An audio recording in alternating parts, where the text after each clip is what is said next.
Every year, I wait for a horror film that dares to redefine the genre with some unique concept, and more often than not, I'm left disappointed by a series of generic movies. However, the recent release of Backrooms has delivered such a promising psychological horror flick that I had to sit back and take notice. A Creepypasta lore has been developed into a full-fledged movie by Kane Parsons in his directorial debut, and the story takes you into a dimension of seemingly endless liminal spaces and unexplained horror. I find the very concept of another dimension with little known about the mapping or the entities in there to be quite eerie, and Backrooms takes things up a notch, as it tells the story of a furniture store owner, Clark, and his therapist Mary, who get caught up in this maze of mysteries. In this video, I'll dive into some of the more ambiguous details of the movie, such as the open-ended fate of Mary and her mother's possible connection to the Backrooms. There will be some major spoilers along the way, so you've been warned. It's a real mess, but also beautiful. So first things first, let me quickly take you through the plot of the movie in a nutshell. An organization called Async Research Institute has discovered the large extra-dimensional space called the Backrooms, and they're attempting to map the same.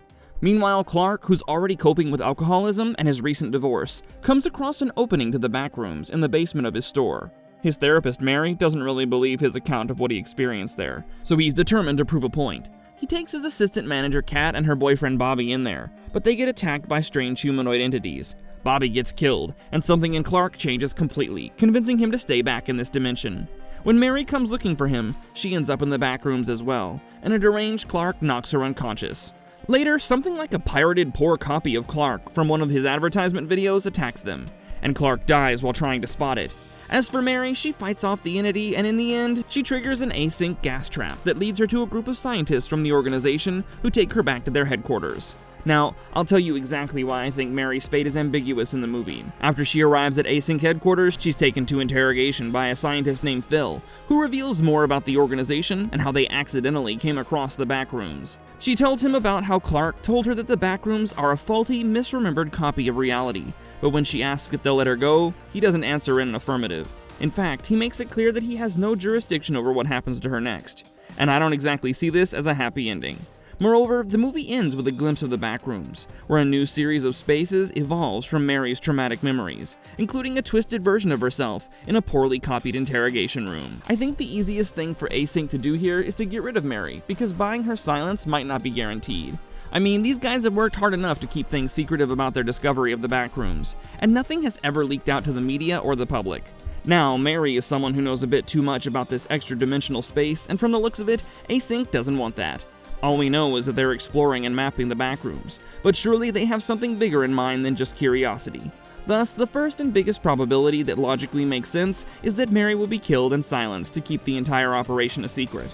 It's not even so difficult because all they need to do is get her back into the Backrooms, and without any support, the twisted entities in there will get the job done. However, there are a few other possibilities to be considered.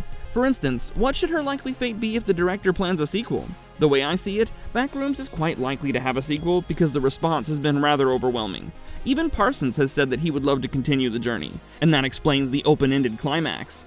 In that case, killing off Mary might not be such a good idea because she could serve as the continuity link. In fact, it would suit her better to work for Async now, since she's already familiar with some of the rules to be followed in the Backrooms. I can totally foresee her working in the Async facility, and the future narrative might just focus on her rebellious nature when she wants to spill the beans to the outside world.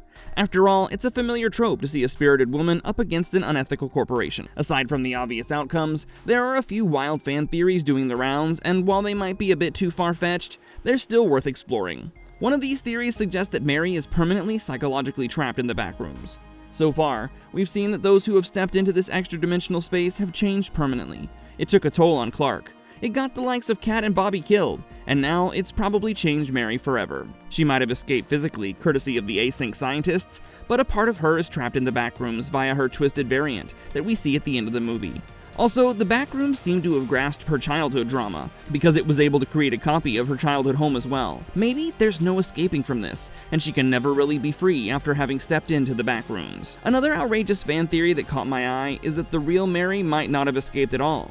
You see, it's all about perspectives. So what if the twisted version of Mary that we see trapped in the Backrooms is actually the real Mary, seen through the eyes of her copy that escaped the extra-dimensional space?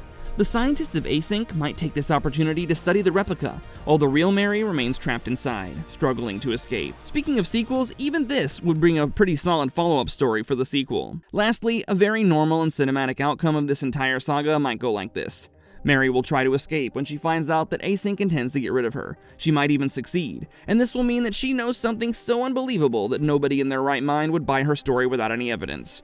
This will prompt her to be determined to reveal the true face of Async, and she might work to explore the Backrooms further. It's been stated that there are multiple entry points to the Backrooms, and even Async doesn't know about all of them. If she can find out more about this space and capture evidence, then Async will be exposed, and it will be justice for Clark as well. Finally, let me address this one big question that's bothered me ever since I watched the film. We've been told a lot about Mary and her equation with her mother Nora. It's been revealed that Nora suffered from a severe mental illness that seemed like paranoid schizophrenia, and this caused her to remain indoors. She kept herself and her young daughter Mary locked inside their apartment with the windows covered in newspaper. She refused to let her daughter outside into the world, and eventually, she had to be placed in an institutional facility. Mary was traumatized by such a childhood, and this inspired her to take up a career as a therapist. Now, I've been wondering about Nora's possible Backrooms connection, and somehow it just adds up. Nora might be one of the unfortunate individuals who stepped into the Backrooms, and maybe she spent too much time there and saw things that changed her completely. She became so paranoid that she couldn't imagine leaving the safety of her sealed apartment, and such a condition will easily appear as schizophrenia to others.